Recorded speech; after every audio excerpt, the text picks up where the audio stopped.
¿Qué tal? ¿Cómo les va? Bienvenidos a los primeros. Hoy vamos a hablar de economía, porque vamos a hablar de cómo la pandemia afectó a las empresas, a los pequeños emprendedores también, a los medianos emprendedores, pero vamos a hablar de los empresarios jóvenes y de los emprendedores jóvenes. Porque lo que queremos saber es cómo esta cuarentena, que al principio fue estricta y luego se fue diversificando y se fue aflojando, al final de año, ¿qué resultado económico arroja a aquellos que deciden invertir y que deciden producir con un capital? El título de este vivo, ustedes ya lo vieron. 1 de cada 4 empresas tuvo que cerrar. Y de las que quedaron, casi el 50%, estamos hablando 42%, ya acá me va a ayudar Federico Peli, más o menos, tuvieron que readaptarse, que reconvertirse, que reinventarse. Pero esta reconversión, esta reinversión, decir, esta es mi nueva empresa, mi nuevo negocio, ¿salió bien? ¿Salió mal? ¿Quedaron igual? ¿Salieron empatados? Federico Peli es presidente de CAME Joven y se encargó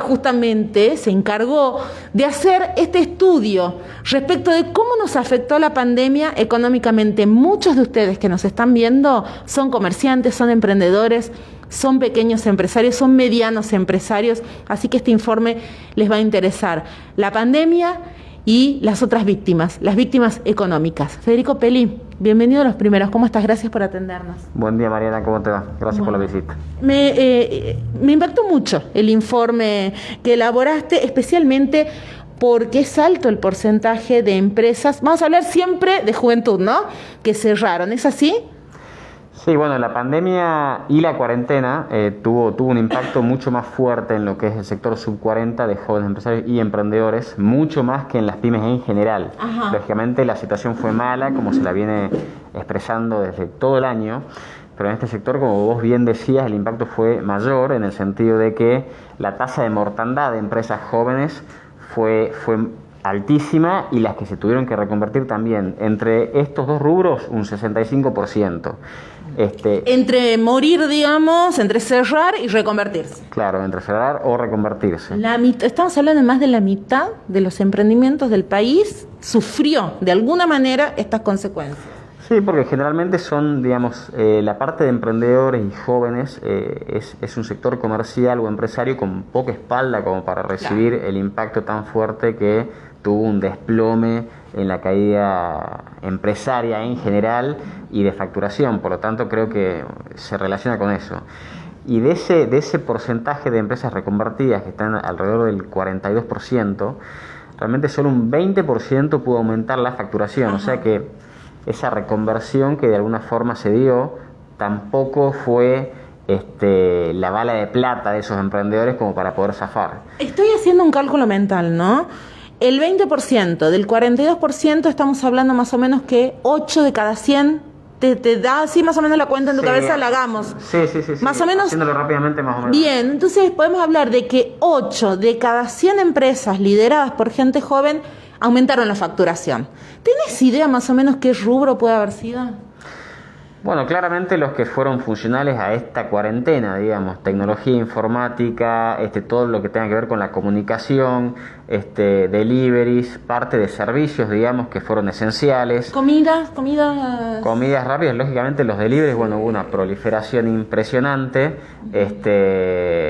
Construcción. Sí, la construcción tuvo un parate fuerte en los 3 primeros meses y después se empezó un poco a dinamizar. Actividades esenciales también, como alimentos, bebidas, grandes supermercados, no comercios barriales, pero los grandes supermercados concentraron toda la demanda acá en Tucumán, durante marzo, abril, mayo, hasta que se empezó a flexibilizar un poco el tema. Y también ferretería, farmacia también fueron uno de los rubros que se puede decir... Claro. Que balancearon un poco en lo positivo. Claro, mucha gente que se quedó en casa empezó a mirar la mancha de la pared, empezó a redecorarla, empezó a tratar de aplicarle cosas a su propia casa. Totalmente, artículos de jardinería y de construcción un poco en ese sentido. También el informe que ustedes elaboraron habla de cómo tuvieron que recurrir al crédito. Muchas de estas empresas o emprendimientos. Son muchos los que recurrieron al crédito este año. ¿Y a qué clase de créditos? Bueno, el financiamiento es una pata clave, digamos, en este tipo de crisis. Digamos, el informe arroja que solamente un 30% de los emprendedores pudieron acceder tanto a financiamiento público o privado. Y de alguna forma las herramientas claves en esta carencia fueron los ATP y los créditos a tasa cero del gobierno. Ajá. Estamos hablando más o menos de la mitad de los casos. Sí, sí, un 50% digamos, pudieron obtener los ATP, que fueron una fuente de financiamiento clave para sostener empleo. Y un 72% tuvo que emplear ahorros propios para poder subsistir. Esto demuestra también la dificultad que tuvieron para poder financiarse, ¿no? Tuvieron que emplear por ahí capital que tenían para invertir en herramientas, maquinaria y demás para poder pagar sueldo y sostener una estructura pyme que lógicamente en una situación de facturación cero, bueno, es difícil sostener si no se cuenta con algún recurso. Por lo tanto, claro, ¿y qué será gente que no pudo acceder a los requisitos bancarios o a los requisitos que ponía el gobierno, o que en realidad dijo no me arriesgo porque estoy facturando nada y es arriesgado tomar crédito en este momento? No se puede saber eso que había en la cabeza de... Las dos cosas. ¿Las dos cosas? Hubo una burocracia compleja como para poder acceder por parte de trámites, digamos, imagínate que los bancos estaban colapsados, no se podía circular, los requisitos eran muy engorrosos. Había que pedir turno, ¿te acuerdas? Sí, y por otra parte también lógicamente hay gente que decían no me voy a endeudar si no sé cómo me va a ir, si se está desplomando la facturación.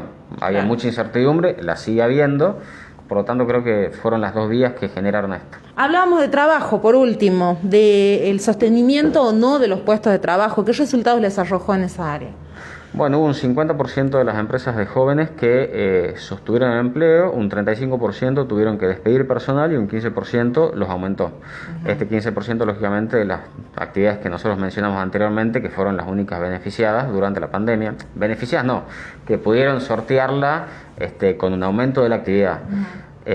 Por lo tanto, estamos hablando de que también desde CAMI hicimos un informe de 90.000 comercios cerrados en este 2020, 41.000 pymes cerradas y casi 200.000 puestos de trabajo destruidos. Bueno, los jóvenes vinieron a aportar un gran porcentaje de ese empleo que ya no está. Y esta es una pregunta, la última, y es subjetiva. No tenemos con qué comparar esto, una cuarentena mundial, ¿no? Entonces no sé cómo hacerte esta pregunta. ¿Podría haber sido peor o fue peor de lo que vos te imaginabas que iba a ser? No, yo creo que peor que este escenario no hay. No hay. Realmente los números son... No hay en la historia argentina ni tucumana números tan catastróficos como estos. ¿Podría haber sido mejor? Sí. Quizás si se hacía una cuarentena más inteligente, más segmentadas, no se cerraba tanto en provincias donde quizás no había circulación comunitaria, no se apelaban a horarios y restricciones un poco ridículas en algunos casos, como la parte del comercio en un comienzo. Hoy en día ya hay una dinámica normal, pero hubo meses donde estaba flexibilizado en horarios que no eran convenientes. Por lo tanto, creo que se la podría haber manejado un poco mejor a la cuarentena, pero peor que este año creo que no va a haber en mucho tiempo. Ahora sí, la última, el que quiere volver al ruedo. Ya estamos con todas las actividades abiertas. Quiero volver al ruedo, pero me quedé sin espalda financiera. Usé mis ahorros, me fundí con mi pyme. ¿Cómo está el acceso al crédito? Y cómo está, no solamente del sector privado, sino también del gobierno, cómo está ayudando para que volvamos al ruedo económico. Bueno, del sector privado hay muy poco, del sector público, del Ministerio de Producción de la Nación, hay algunas líneas que se están por lanzar.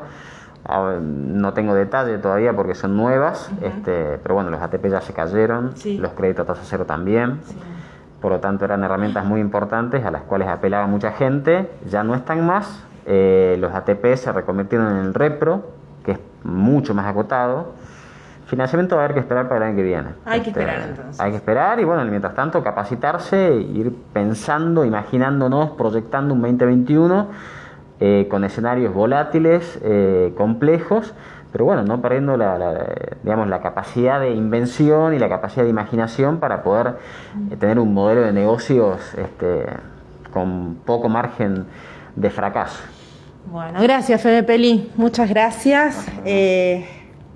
ha sido el análisis entonces de Federico Pelli, el titular de Came Joven. La verdad yo seguiría mucho tiempo con esta nota, me parece muy interesante este planteo. Hay mucha gente que ha sufrido en materia económica la pandemia, así que muchas gracias por acompañarnos. Van a encontrar más información y van a encontrar todo esto que dijo él, pero en gráficos muy fáciles de entender en nuestra página web www.losprimeros.tv. Gracias.